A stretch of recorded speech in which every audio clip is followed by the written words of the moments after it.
Hello, everyone, and welcome to the latest edition of the Dubcast, part of the Ramble Australia podcast network. And today we have our Asian Cup tournament review episode. We're all done the daily episodes. Japan defeated Australia 1-0 in the final, so we're all done with that. And today we're going to take a look at the tournament as a whole, what we liked, what we didn't like, what we'd like to see perhaps change for future editions of the tournament, and then we're going to pinpoint in on some of our favourite moments and stuff throughout the tournament. My name is Poletti. Joining me from Melbourne is Burke. You returned to Melbourne safe and sound. I'm guessing you found your car at the airport, and no more flying for you for quite a while. Yeah, no, actually, I didn't find my car. That's why I'm so tired. I had to walk all the way back from Melbourne Airport. Um, yeah, no, did finally make it home. I am very tired, not because I walked from Melbourne, just because of the tournament. Yeah, no more plane, no more shifts at plane. Plane is finished. Yes, hopefully for a good long while, or at least that much plane in that little time. Yeah. Yes, you and I both did a lot of flying throughout the tournament, which, you obviously had to do more than, I did because of the fact you were based in a city that wasn't hosting games. And making the decision to go back to Perth a second time, which is where Matt Olsen is joining us from. Matt, you went to most of the games over in WA, in the city of Perth. You didn't get the final, but, you got to watch two extra Tillies games that I think most people heading into the tournament weren't expecting Perth to have. What were some of the highlights for you? Yeah, look, I think the entire sort of knockout side of the bracket that was in WA was excellent. The China and Taipei game was just an incredible day out. The Matildas. Yeah, obviously having those two successful wins against North Korea and China were an absolute pleasure for me to see in person. We knew Japan were favourites to win the final as well, and Matilda's put in a bloody good effort. So I think that back half of the tournament is still super enjoyable. On the whole, I will say that I think the main sentiment for me from sort of an AFC-wide perspective is, the bracket really got harmed by the uneven group structure. And we've still got the Japan-Australia final that we wanted, even though it was really on the cards to have never happened. And for me, when I look at, again, some of these bigger teams that have missed out, the fact that we don't have Thailand here, Jordan have missed out on two consecutive Asian Cups, and they've always been a very handy team at this level. I think, honestly, we should have just straight up had a 16-team tournament. And I know that the Uzbekistan 2029 tournament is still scheduled for 12 teams. I would really encourage the AFC to avoid this so that we're not in a situation where a team like Vietnam has been denied an appearance at the Olympics or denied World Cup qualification playoffs simply because Uzbekistan beat Bangladesh 4-0. To me, it doesn't make sense, and it rings pretty hollow. So, a lot to sort of take in, though. And sorry, we were supposed to be mainly positive here on our time in Australia, but just thought I'd start off with that. No, and I understand exactly where you're coming from. It's the sort of 12-team tournaments are always hard because you inevitably have teams going through that are finishing third in their group that, on the surface probably shouldn't be going through. And that's not to say, Uzbekistan didn't put up a massive effort against Bangladesh, because they did. And they put up a massive effort against the Philippines in their World Cup playoff game. You look at, the Philippines, who put up a massive effort in their World Cup playoff game, but, had to wait until, Japan defeated Vietnam to even find out that they were going through, right? Like, just, those sorts of things you don't get at a 16-team tournament. And I think the other problem that, shakes up more so in a 12-team tournament, as you mentioned, is just sort of the unevenness that comes out of it, because 5 or does not go into 6, right? You've got 5 top teams, and then you start to sort of drop down the tiers a little bit, and you can divvy those up whichever way you want, whether that's groups of 4 and then there's a gap, groups of 3 then there's a gap, and that's really up to interpretation. But I think one of the things, I've certainly learnt through this 12-team tournament is on individual nations' days, the gap is not as big as it's closing, right? It's not as big as we think it is. The fact that Bangladesh were able to take it to China, the fact that India were able to take it to Vietnam, despite their muddled lead into the tournament, which had a couple of issues with it. The fact that Taiwan, Chinese Taipei, whichever term you want to use, took China to extra time, right? Like that is massive in and of itself, and so there's signs there that the gap is closing. It's just being able to do it consistently, because we saw in Group B, right? Like Bangladesh came out on match day 1 against China, absolutely took it to them, and then just ran out of steam for match day 2 and match day 3, which was probably accentuated a little bit by the fact that they had to then make the trip to Perth for match day 3.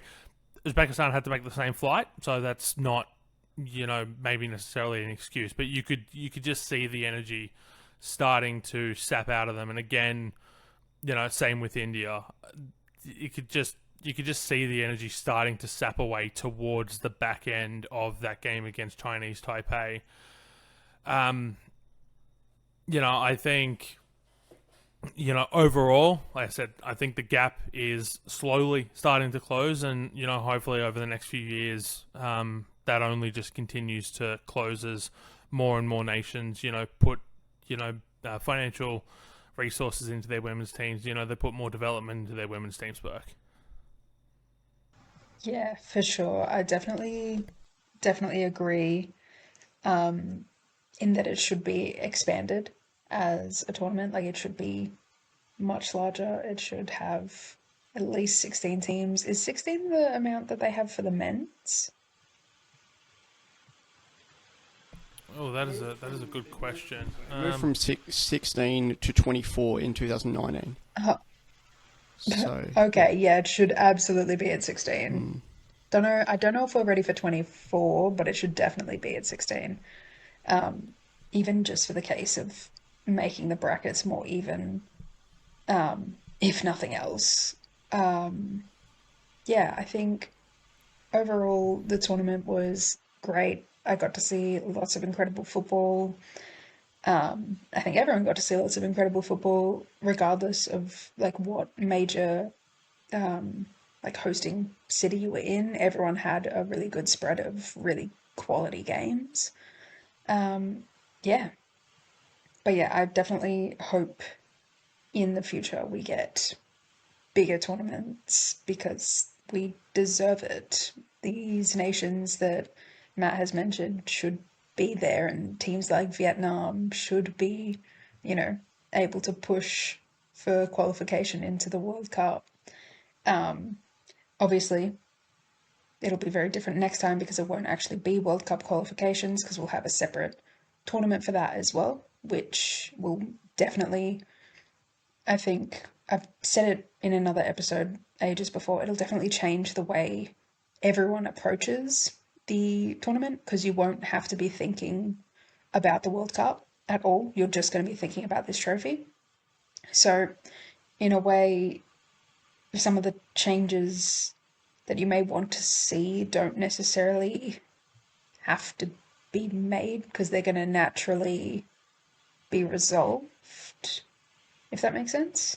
But yeah, regardless of World Cup qualifications, I do still want to see an expanded tournament, because I want more Women's Asian Cup football. I don't think I need to explain that one, actually. I think that's kind of self-explanatory.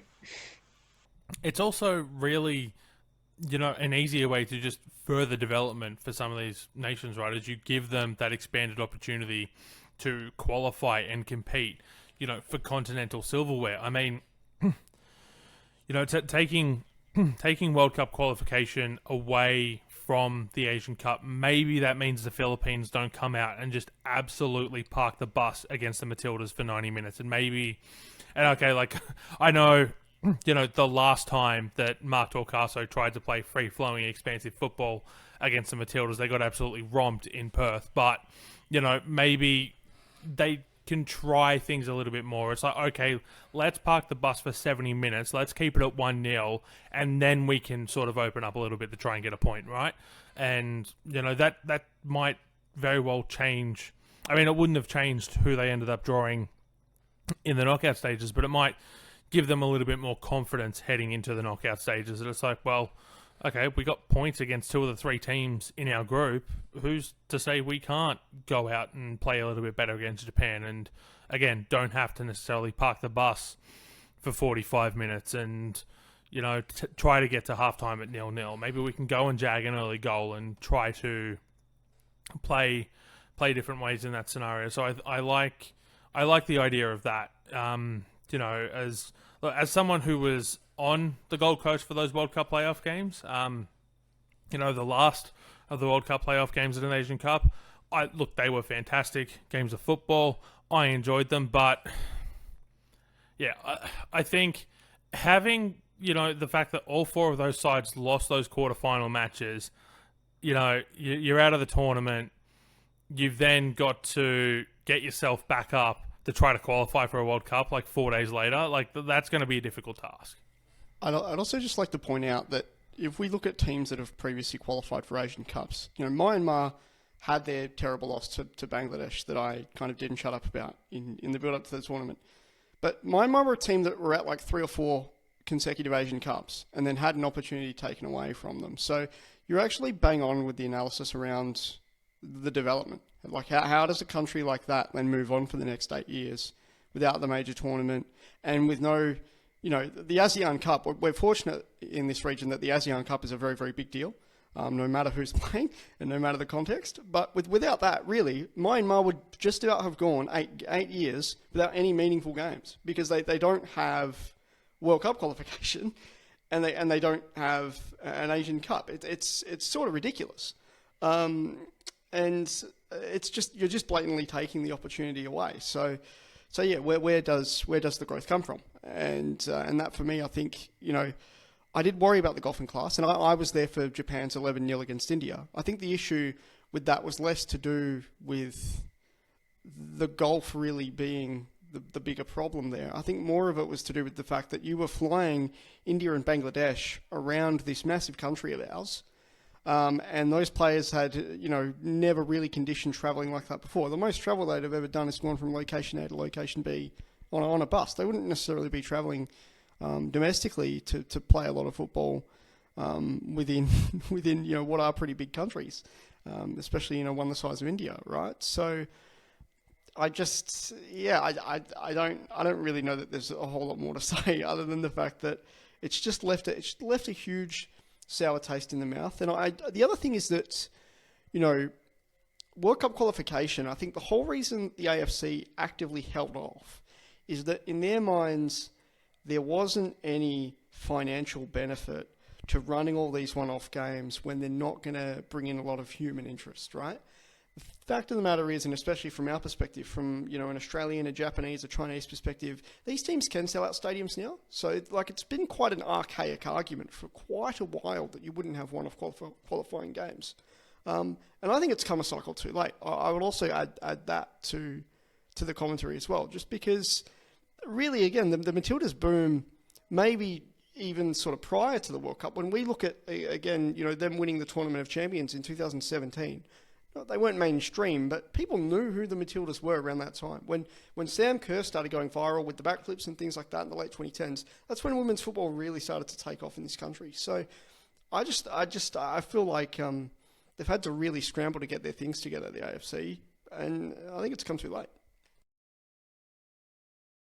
Well, Burke, I guess that raises 2 very interesting questions. The first question is, could the tournament have been better structured? Now, I understand this comes down primarily to money, and we know that the Western Australia government will just, throw money at sport as they have done for, the last 3 or 4 years, Matt? Give or take? Basically, since COVID, they've been throwing money at sport, right? Anything with a ball and Optus Stadium has just about taken place. Let's not forget, WA's hosting the opener for the Men's Rugby World Cup next year, right? That's how invested WA has been in sport. They played a big part in making sure this tournament was going ahead. Yeah, so you've got that point there, which, you know, at the end of the day, when, you know, and I don't have access to the behind the scenes numbers or anything like that, but, you know, when you're paying a pretty penny, you know, it's natural you're going to get the point. You know, you're going to get games that you want, and, you know, have more games in that sense, you know, to get your return in tourism dollars. And the fact that, you know, a state like Victoria didn't bid for games, right? The fact, or if they did, I believe that, you know, it wasn't enough of an offer to match the other states, right? So, you know, it creates that unfortunate travel dynamic, you know, on the match day threes where, you know, because of, you know, a men's World Cup in, I want to say it was 1982, that had just an absolute stink fest of a match day three game, because the results were already decided. You know, we now have these simultaneous kickoffs, and so it's as unfortunate as it is. Yeah, like maybe you would have, maybe the last games would have been better if we didn't have teams traveling around the country. But you know, ultimately, money talks, doesn't it? Yeah, it absolutely does. It's hard because due to the timing of the tournament, Melbourne's got like 100,000 other things going on. Like the AFL is starting up as well. The men's, obviously, not the women's. Don't get me started on that tournament, on that competition. Um, so that does impact, or at least that did impact, I feel, um, whether or not Victoria kind of pushed for any games because they would be under a lot of competition. Doesn't mean they shouldn't have tried. They definitely should have. That would have improved it for me personally, simply because it would have meant I wouldn't have had to go to Perth, which is no shade to Perth. I actually love Perth. I think it's a lovely little place. The quokkas are hilarious. Really good gluten-free bakeries. Really good stuff. Had a banh mi for the first time. Really good. Really good. I digress.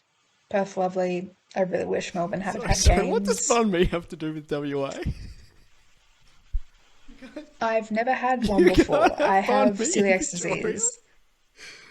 Not a gluten-free Okay, one that I've found that I can eat okay. safely. So my point stands. Great place. Simply because I got to have a banh mi for the first time. Really good. Um, yeah, no, I do wish Melbourne had have had games, but I do understand why they didn't. It's hard hosting tournaments in Australia. We had the same, well, similar but same but different sort of thing during the World Cup because of the co-hosting with New Zealand. So everyone was still doing like lots of flying. But it's not something you can really escape from in countries like this. I mean, I was looking just the other day at the sort of scheduling for LA Olympics, and some of the games for that I think are in New York. So don't know how that well, it isn't LA, but that's America's problem, not mine, thank God. Um, so yeah, it's not something you can really escape, if that makes sense. There are definitely plenty of countries where you can get away from this because they are just, well, they have bigger populations that are better and better designed infrastructure. But yeah, there's lots of places like here where you can't.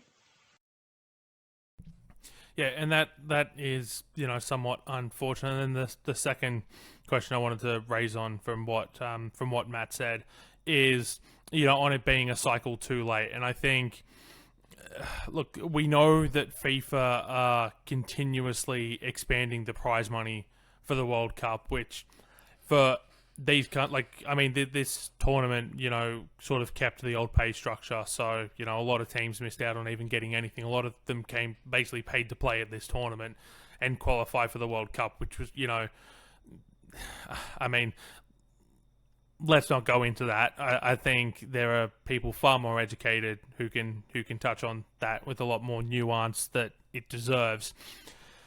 But, you know, 32 team World Cup, increased prize money, and, you know, we're still tying it to, this cycle to the Asian Cup qualification, and then the next cycle, independent World Cup qualification, but we're going to a 48-team tournament. So, there's going to be, I think, a lot, there's going to be more spots up for grabs out of Asia. If, probably 8 automatic spots at the least. Every team is going to be in World Cup qualifying, so there's going to be groups with Australia, with North Korea, with South Korea, with China, with Japan. There's going to be some, blowout scorelines in some of these games, depending on the way the groups get structured. And I don't know. I like I said, the fact that Matt said it's come a cycle too early, Burke, and I don't know. We really only had the one. We had the two. No, I think it was just the one blowout game in the group stage, which was Japan against India, and that was because Japan came out with a point to prove, and wanting to seal top spot in the group. And the 2 quarterfinals in Sydney, were also blowouts, but sort of kept it somewhat competitive. I don't know. I worry we're going to, in an attempt to go forward, are also going to go backwards, if that makes sense. Yeah, we definitely are. There's no doubt about that, and there's no way to avoid it either, because this is the women's game. Nobody wants to put money into this, despite the fact that women's sports in general is a hugely growing economy. So, we're kind of at the point where it's if you don't put any money in, you're not going to get anything out, and also you're going to look really bad as a country for setting your women's side up to fail the way that you're going to. I feel like we did see a little bit of this at the last men's World Cup, because that's the one that they expanded to however many team. Is it 64 at the men's? Something no, stupid. So it's going to be 48 Something at this stupid. upcoming tournament. It's too many. It's too many slots. Yeah, we are gonna have those blowout games, but yeah, like I said, nothing that can be done, because FIFA is going to do what FIFA's going to do. Soon we're going to have World Cups every year, and everyone on Earth is going to participate. You're also going to be on the team sheet, dear listener, because you're going to be in it too for some reason. Yeah. It's gonna be interesting. A lot of it's probably not going to be fun to watch, but these are the parameters that FIFA have set, and they're the ones that people are going to meet. I hope there are countries and teams that sort of rise to the occasion, because they realize they've got an opportunity now to qualify for the World Cup, because there are more slots. They don't have to necessarily come to the qualifying and just, lay down and roll over. They have a chance because there are more slots. I hope. I doubt. But I hope that, some of the smaller nations, or maybe the closer sort of up and comers, kind of lean into the fact that there's more opportunity for them and don't waste the chance. Because once you've missed this boat, it takes a long time to catch up. I mean, a lot of countries are never at this point going to reach the level that Spain and the US and Japan are playing at, because they've simply not punched their ticket soon enough, or not even thought about buying a ticket. But yeah, the next World Cup is going to be very interesting. What I would say is, if you can go to Brazil, go to Brazil, because that's going to be the last sort of nice compact tournament that they have. But yeah, we'll have to wait and see how everything sort of unfolds. Matt, your thoughts? If you cast your mind back to that Olympic qualifying cycle in 2023, the 10-0 result against Uzbekistan sticks out to me because ultimately, obviously the structure for World Cup qualifying is not inherently clear yet, or it is, but I certainly haven't looked it up, so I apologise. But I believe we're basically going to be in a situation where that sort of matchup is going to have to happen at one stage or another. And that just worries me because we do acknowledge that within the AFC that there is just a bridge that's a bit too large. And even if it's a game like the 4-0 win over Iran on the Gold Coast, the fact that we still have to kind of come out and play that game, all under the name of World Cup qualifying, it's difficult because the game should be happening. World Cup qualifying should have been introduced earlier, but we still are contending with this gulf. And how do you kind of fit it in when you've only got those 5 or 6 kind of elite level teams? It's a tough conversation, and you have to balance it and format it correctly and all these things. But ultimately, having a World Cup qualification process and having more competitive fixtures in your cycle, it's just inherently the correct way to go about it, even if some of those results are something of a formality. So that's where I'm at. Yep, no, I can't disagree with anything either of you said. Let's talk a little bit about the tournament. Rico Ueki, Golden Boot with 6 goals, just pipping Alana Kennedy to the punch. I mean, Alana Kennedy 5 goals from defensive midfield, Burke. It still doesn't feel real. It really doesn't. It really doesn't. If you had told me before the tournament started that Alana Kennedy was the one to watch, this is no shade, no offense, I might have laughed. I would not laugh now. I would have sat, I would sit as I am now and been like, yeah, she really is. Joe spoke about it a few times that really all that she needed was the belief that he seems to have fully given her.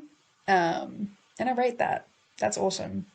I think it's incredible that, she's like, what, 31, 32, something like that, and has now just had the tournament of her life. Incredible stuff. Incredible stuff. I could not be happier for her. And I think it does her really good because she's definitely collected a legion of new supporters after this one.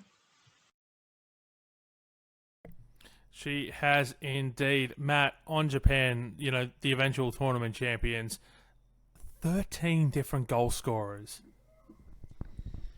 What? 29-1 was their goal scoring rate for the tournament. 29-1. They scored 26 goals before they conceded one. 26. Let that number sink in. They scored 3 goals after they conceded 1. They got to the semi-finals before they conceded a goal, and that result was already done and dusted by the time they conceded the goal. It's insane. It's. I desperately need to see Japan play Spain or the US now. Well, what a crying shame. Well, what a crying shame that was in Wellington, by the way. If that game had taken place on Australian soil, that would have gone gangbusters. Oh my god!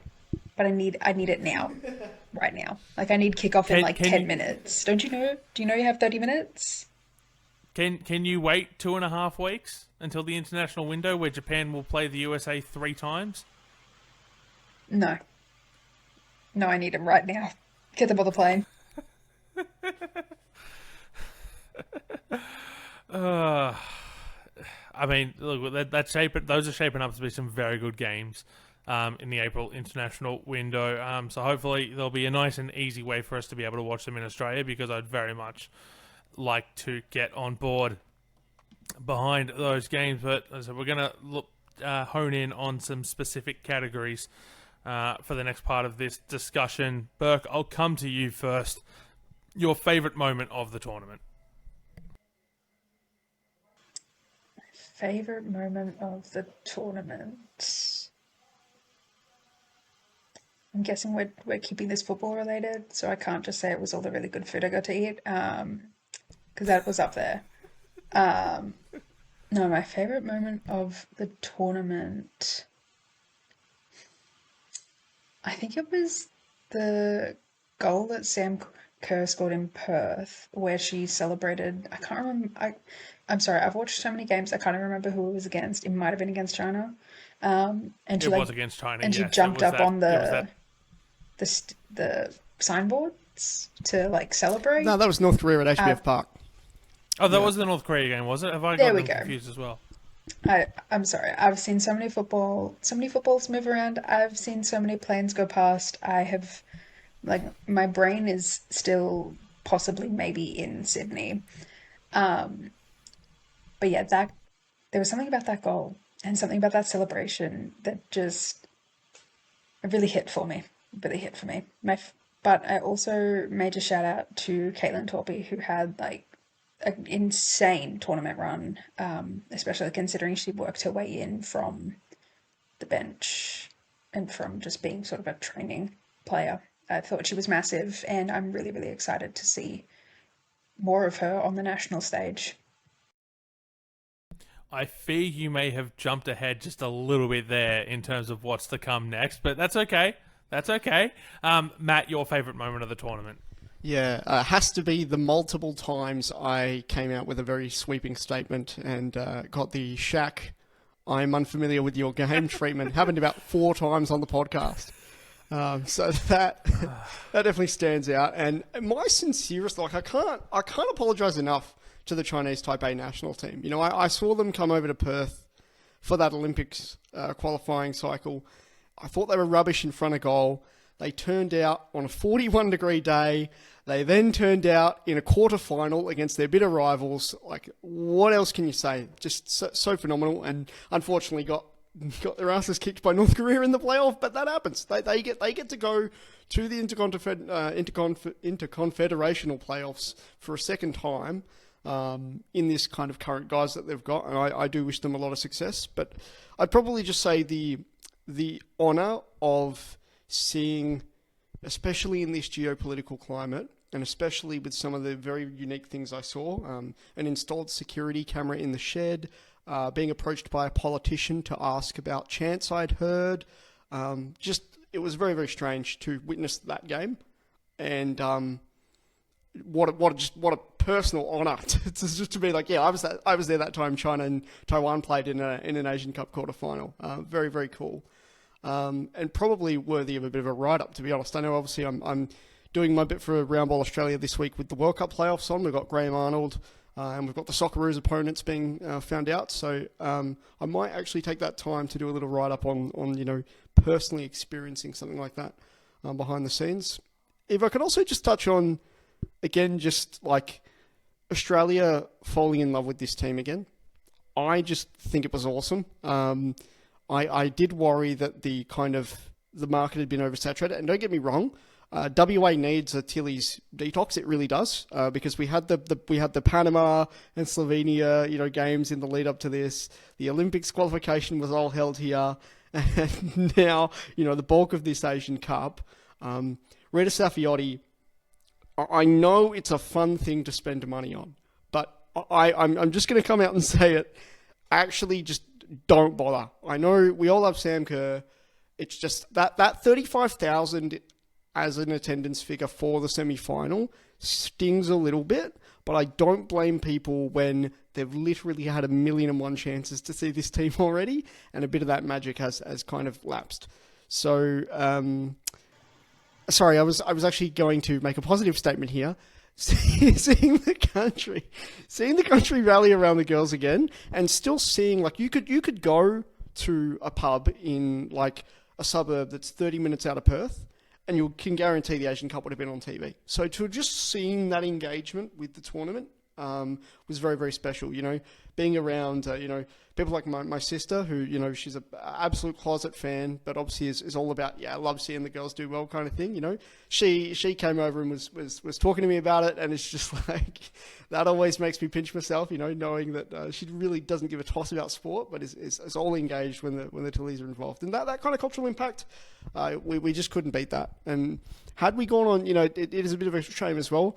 Had we gone on to win it, the momentum that would have carried over into Brazil would have been massive. I feel that we could have had that Matilda's fever effect come once again.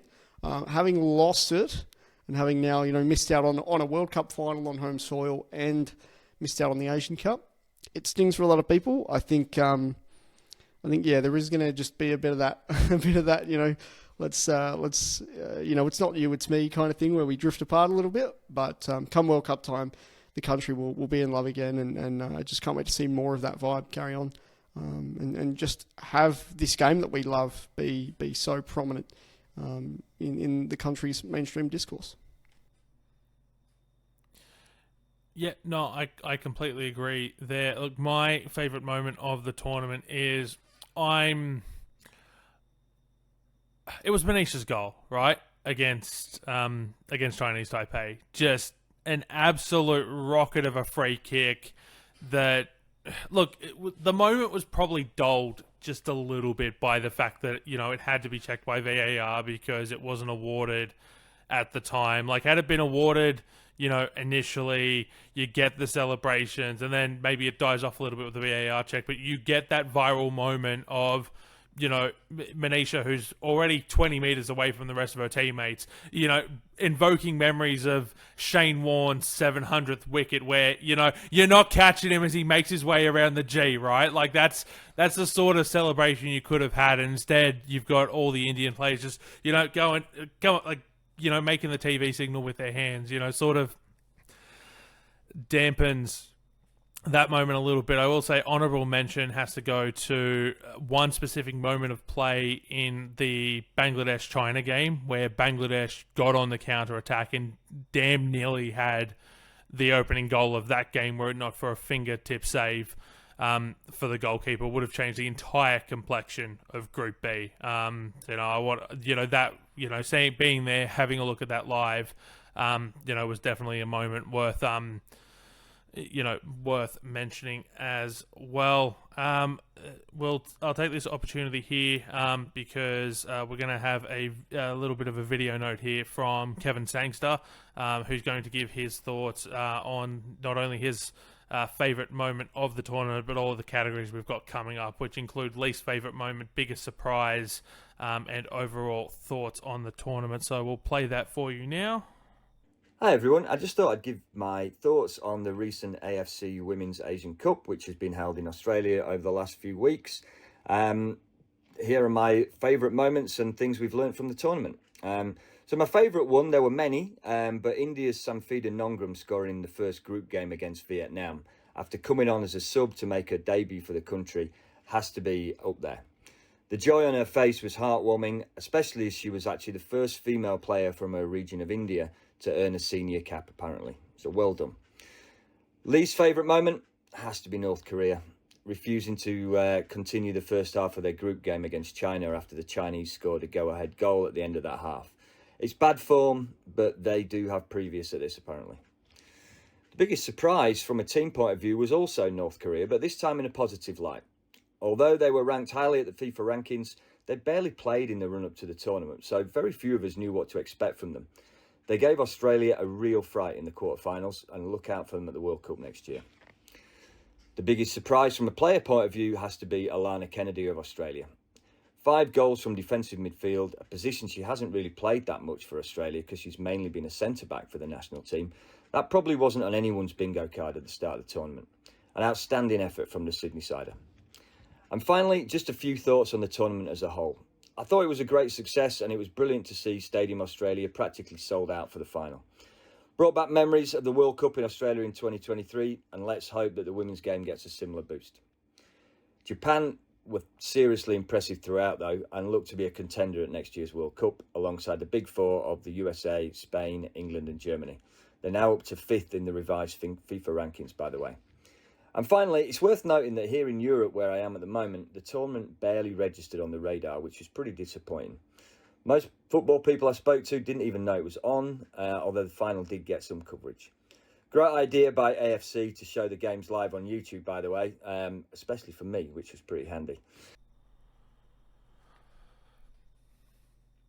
And we thank Kev for his contribution throughout the tournament here on the Dubcast. Burke, what was your least favourite moment of the tournament? Personally, I did not enjoy doing so much flying. I really didn't enjoy that. Footballing wise,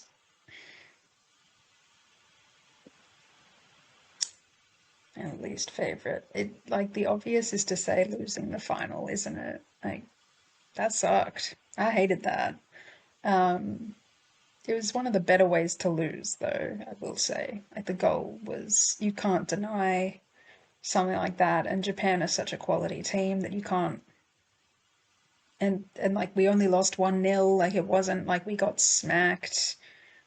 It wasn't a dodgy like VAR kind of rubbish. Like, but it still sucked. Still sucked. Other than that, other than that, I'd say Razzo's concussion and Cowboys' concussions also no good. Not just because of what it did to the for the team, but because the head injuries are horrible. Don't get those.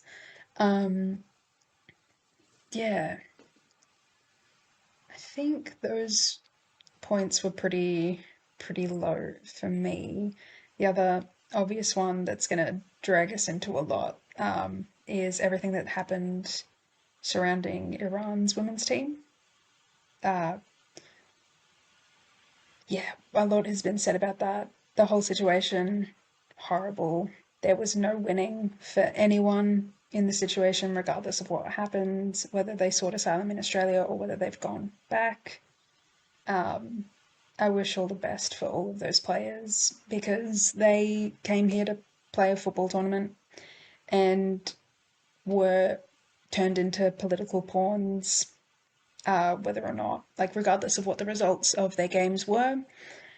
And yeah, I wish them all the best and their families after everything that they went through. I think they're an incredibly brave squad to have done everything that they did, but that was a real low as well. Very well said, Burke. Matt, what was your least favourite moment of the tournament? Yeah, hard to ignore a bit of a rant I gave on this very program with Iran. Again, the AFC openly celebrating the actions of Iranian supporters, only for them to have been kicked out of the Match Day 2 contest, was disgusting, disrespectful, just the wrong thing to do. There's nothing offensive about the alternate Iranian flag. And if you're gonna post about people waving it in a stadium one day, don't kick them out for holding it the next. I think that's pretty clear. I do feel that I've been talking about it too much, but again, just to reiterate that, having Chinese Taipei and Bangladesh very inconveniently flown to the other side of the country when it made their players more tired for them to have then shown up to very crucial games. Luckily, Chinese Taipei put in there was something about them and HBF Park where they just played phenomenal at the venue. But having them go to Parramatta for match day 3 only to then come back to Perth for the quarterfinal, just that's not okay. I feel that could have been dealt with scheduling a lot better. Having Uzbekistan and Bangladesh base themselves in Parramatta to then fly out to Perth for match day 3, knowing that also directly impacted the sort of dynamic with Vietnam as well, that does not sit right with me because, of course, Bangladesh were going to come in cooked out of their minds. It also affected the way that Uzbekistan came up against the Philippines because they just had to go Parramatta to Perth to the Gold Coast, and then were expected to put in a decent performance against the Philippines. Like that sort of scheduling, right? The isolation of WA, knowing it was a major host for the tournament, there's not a whole lot we can do about that. But there has to be some sort of consideration for the fact that, again, this is an amateur team that has never done travel like this ever in their lives, and it could impact the spectacle that we're going to see. How someone wasn't sitting in a boardroom and thought to themselves, hey, on match day 3, all of these teams are going to have to go up the wazoo and go all over the country just for their crucial match to then be anywhere of these 3 cities. I just thought that was a little bit crass. It just didn't sit right with me. For something a little bit more humorous and lighthearted, Audrey Nuna only performing one K-pop Demon Hunters song at the opening ceremony. I don't know. Like, it went off. It was cool. I just felt there's a bit more in her locker, that's all. I mean, look, she did her more like, Korean rap music that she actually was there to sell her new album. I get that. But, just the one song, really. Yeah, no, I get it, Burke. I mean, we were at the final, obviously, and G Flip, only performed 2 songs. Like, this is an ARIA award-winning artist who's got an entire back catalogue of music. Like, is there no reason that, maybe just make it like 3 or 4 songs, right? Like, You would think. I mean, this, put a show on for the fans. Kev, obviously, his least favourite moment touched on, the ending to that first half between North Korea and China. No, I don't think we need to rehash that and what happened there too much. For me, my least favourite moment happened in Group B, and I'm going to go to that Taiwan-Vietnam game. Why are we making the players play in 40-degree heat? Why? There was no need for that game to kick off when it did. There was no need for that game to go ahead when it did. Like, I understand TV contracts and I understand the time zone difference, but could we not have delayed? Like, maybe it wouldn't have made a difference, but could we not have played that game earlier? Could we not have played that game later? Like, there had to have been something that could have been done rather than subject players to 40-degree heat. Matt. And the spectators as well.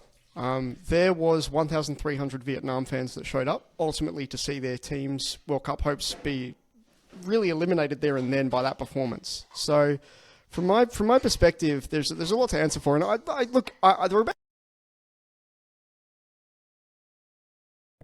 Matt, you've accidentally muted yourself mid-rant.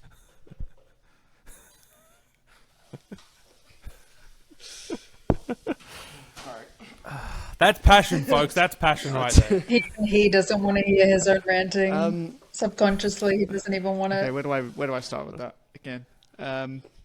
Just go from wherever. I'm leaving this in because it's objectively hilarious. No, cool. And sorry if you can hear a bit of background noise there as well. So, yeah, 41-degree heat. A lot of Vietnam fans show up. They get a really disappointing result with that. And again, I don't know why with major tournaments, with anything FIFA, with anything with our major confederations, and again, I don't know if this was muted when I said it, we're about to see this with the Men's World Cup as well, where Group A has like a 7-hour gap between games so that we can have the spectacle of Mexico hosting it during the afternoon or something like this. I don't really get it. I don't know what's up. But I just need a logical explanation from these bodies. Is it commercial? Is it revenue-based? Why do football tournaments need this ginormous gap between games? Especially when you think about what the spirit of the tournament is all about.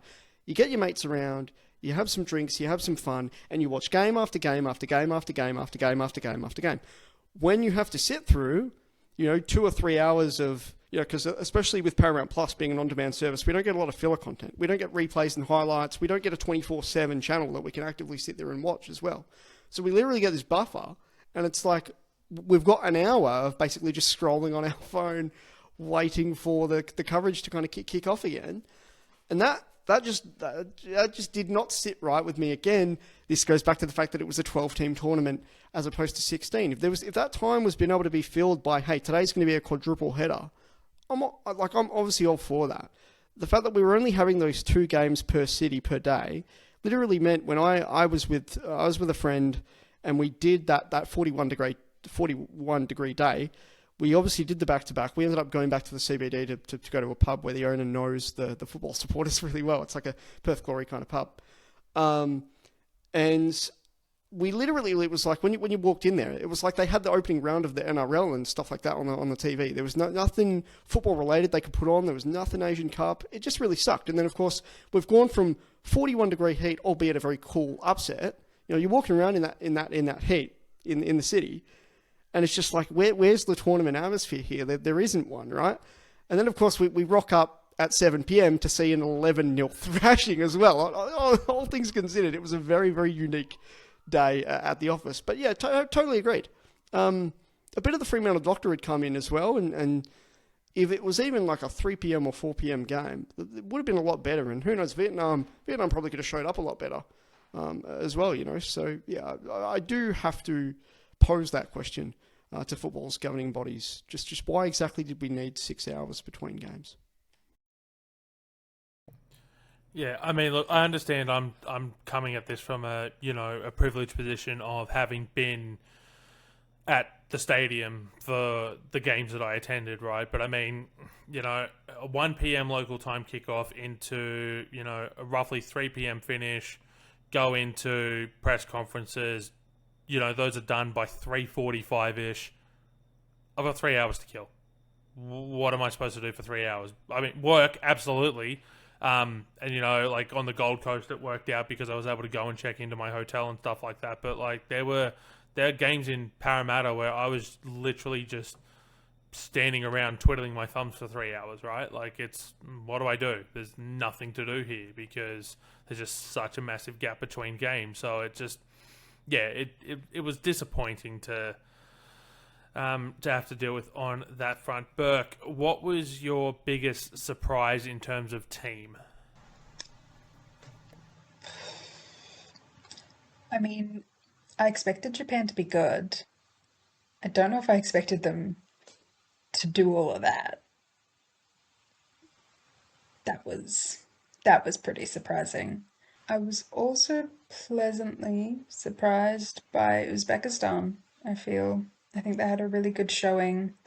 I was disappointed that they didn't get the World Cup qualification, but, they've still got another chance to go at it again. With the intercontinental, whatever they're calling it, route. Yeah. Also surprised, but not surprised because there wasn't really anything to base it off of North Korea.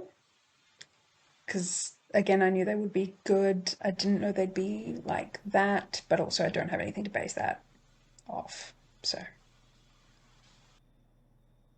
Yeah, it was that sort of thing that we were talking about pre-tournament where it's like, okay, we know they're one of the favourites. We know they're one of the top 5 teams. It's just we don't know how they're going to come out and perform because it's been so long. And, their coach, Ri Song Ho, has said it such multiple times throughout the tournament. They weren't sure how they were going to readapt into senior women's football.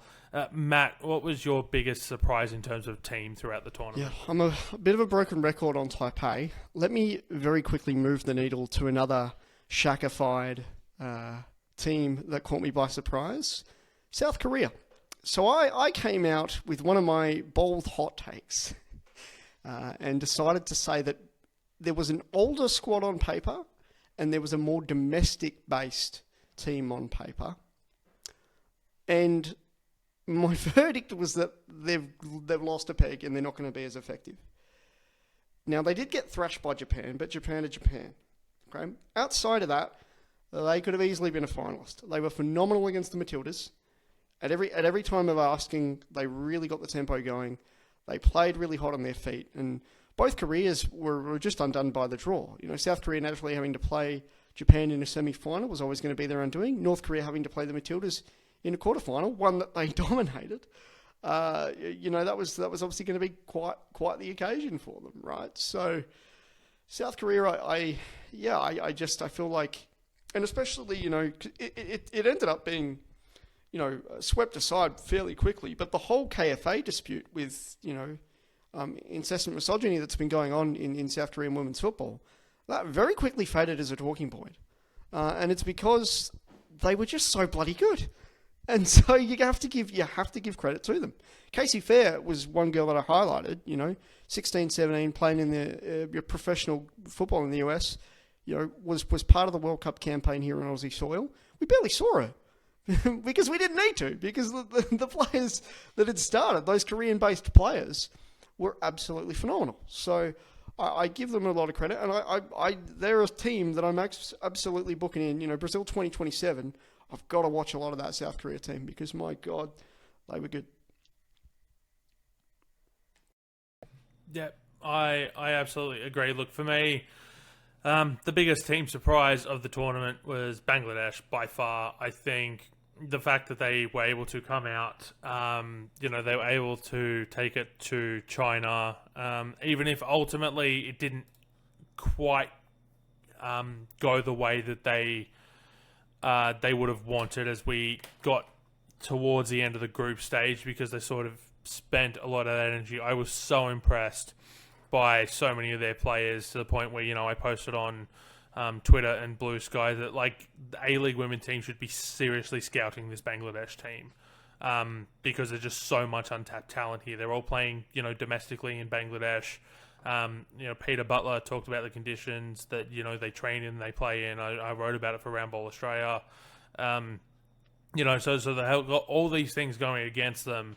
And as I said, had they scored that opening goal, which they were literally a fingertip save away from scoring against China, like, maybe that game just plays out completely differently. Like, Ante Milicic came out and said after that game, like, no, they got the game that they were expecting, and they were expecting it to be a tough and difficult game, and, Bangladesh made them work hard for that 2-0 victory. You have to wonder if things were reversed and we got Bangladesh versus Uzbekistan on match day 1 and North Korea versus China on match day 1, just how that group might have played out, because Bangladesh were up to the fight and just completely fell away because they spent all their energy on that game against China. Had they maybe been given a chance to build into the tournament against Uzbekistan, maybe they're the ones who are playing the Philippines on the Gold Coast for a shot to go to the World Cup.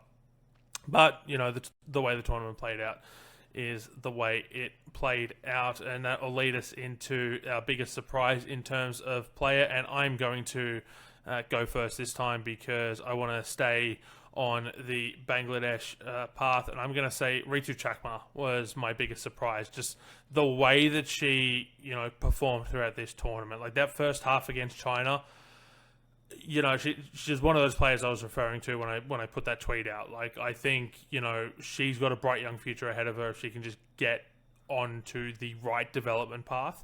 But I mean, you look at their goalkeeper, Millie Akhtar, 19 years old as well.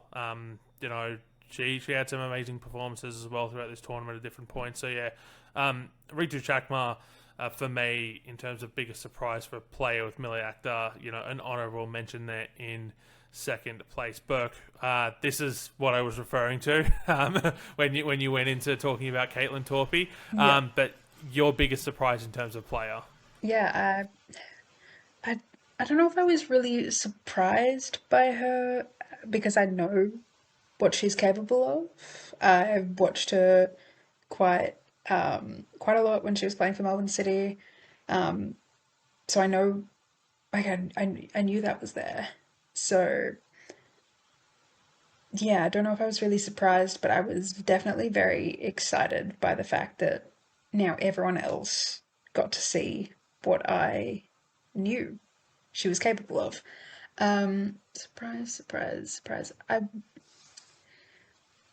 I'm not really surprised in a sense of playing, because we know she's that good, but I was surprised, I guess, by just how easy Mary Fowler made it look coming back, like the way that she did. Didn't miss a step. Feels like she spent hardly any time away from the game at all, and has played so many minutes. Yeah, probably those two for different reasons, but yes. Matt, what was your biggest surprise in terms of team throughout the tournament? Wang Shuang from China, someone that I think every single game that they played, absolute weapon in attack. Another thing is she's racked up 126 caps in her time on the more senior side, not getting regular minutes with Spurs or Paris Saint-Germain in recent years. Would be like an amazing A-League marquee. I mean, probably financially a bit beyond our capabilities maybe, but just given her age, someone that if she came here, whichever team were to lucky enough to have her, like they would be having potentially one of the best international recruits in the history of the dub, right? So a complete hypothetical situation, of course. Who knows if she has any interest in playing here? But no, just I refer back to that final. It was extra time. It was a tense moment in a derby match, and she stepped up beautifully. So. Yeah, absolute treat, and one of those players where, you know, we spoke about the impact of it's going to be great having Japan on our soil. You know, Yui Hasegawa, some of these small senior players, basically anything the Matildas did. But I feel that China, for whatever reason, weren't sort of regarded on an individual basis in the same way. They're obviously not as good as a team. You know, Australia came out and beat them, which we kind of expected to happen anyway.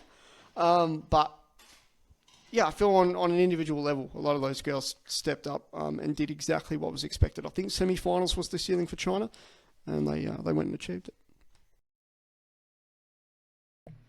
Yep, and you know that semi-final loss resulted in Ante Milicic leaving his job as China women's national team coach. I mean, well, I think it was 9 wins, 1 draw, 6 losses, so certainly not a bad record by any stretch of the imagination. Just, I don't know. I don't know how to feel about that one, right? Because you're at the semi-finals of an Asian Cup. Yeah, okay, you're the defending champions, and maybe you're expecting to win, but like this is also a program that was on the downswing, and Ante Milicic brought it back, has got you to a semi-final, has got you to the World Cup in somewhat convincing fashion. Yeah, I don't know. It's an interesting one. It'll be interesting to see where Ante Milicic ends up next. Burke, the last sort of topic we're going to touch on here, we sort of touched on it already a little bit, but your overall thoughts on the tournament as a whole. I thought it was great. I had a really good time. I think, like I said, the footballing was really fantastic. I think it was a really, really good show of football, women's football in Asia. And yeah, I think we were all treated to a really, really good tournament because everyone, for the most part, was, you know, taking it very seriously. Japan especially, you cannot deny. But yeah, I think it was really good fun. I had a really great time. I hope everyone else enjoyed it as much as I did. Matt, your overall thoughts on the tournament as a whole?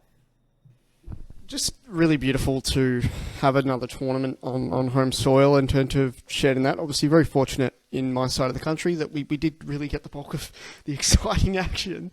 But you know, just I got a little bit emotional talking about it, especially after the North Korea quarterfinal. Just being in like a packed to the brim grandstand, you know, of close to sort of 15,000 people, and the scenes at the final whistle, just like that jubilation, that relief, that belief in the Matildas as a brand, it got me quite teary-eyed for the very fact that, you know, we didn't know. There was a lot of unknown about how exactly the public was still going to embrace the Matildas. A lot that's happened since the World Cup in 23.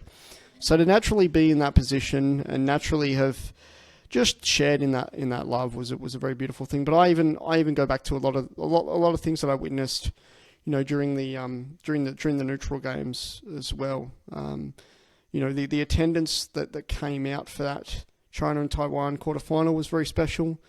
The entire Vietnamese community of Perth seemingly showed up to their games. They even had a special banh mi. I don't know if any was gluten-free, Burke, but they had a special, like, Saigon-themed banh mi Vietnam stall that they opened up, and they put it right near, like, the concourse where the corner flag is. So once you kind of came into the stadium and walked out, first thing you saw when Vietnam was playing was this huge, like, banh mi thing, and I regret that I didn't buy one, to be honest, because it would have been a really, really nice way to sort of enjoy the tournament. And just small things like that. You know, these things are just such an incredible thing to be a part of. The relationships that you make through sport, the experiences that you have, the places it takes you, and all of that. It's never going to stop, you know. It's never going to not be this amazing experience for all of us on a personal level. And for everyone involved that's come from across the continent. You know, I know a journalist for one of the beIN Sport or Al Jazeera type equivalents in the Middle East, who was somewhere in Central Asia at the time, and he ended up flying to Perth, Western Australia, of all things, to come and be here for the 3 weeks of the group stages and the quarterfinal, semi-final, everything like that. So just knowing that people like that were involved. And of course, the voice of ASEAN, Roshan Rai, hearing him commentate alongside Amy Harrison and Grace Gill, that's something I would have never imagined happening in all my years watching Asian football. So that was really, really just one of those things where just seeing two people like that cross paths through the community, I think is really, really awesome. So yeah, just a lot of love and fortune. And, I think to summarise what Ellie Carpenter said prior to the final there, this is never going to happen again. We're never going to really get an opportunity like this on home soil. So embrace it as much as we could, and I think we did. And I think everyone had a great time.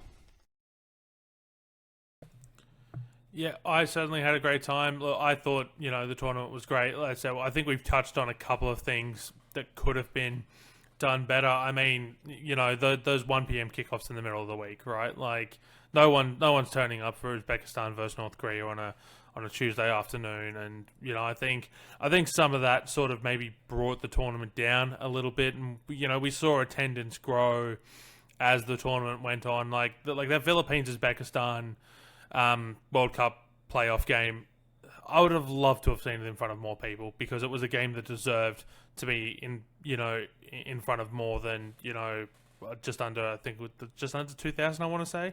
Off the top of my head, that was a game that deserved a much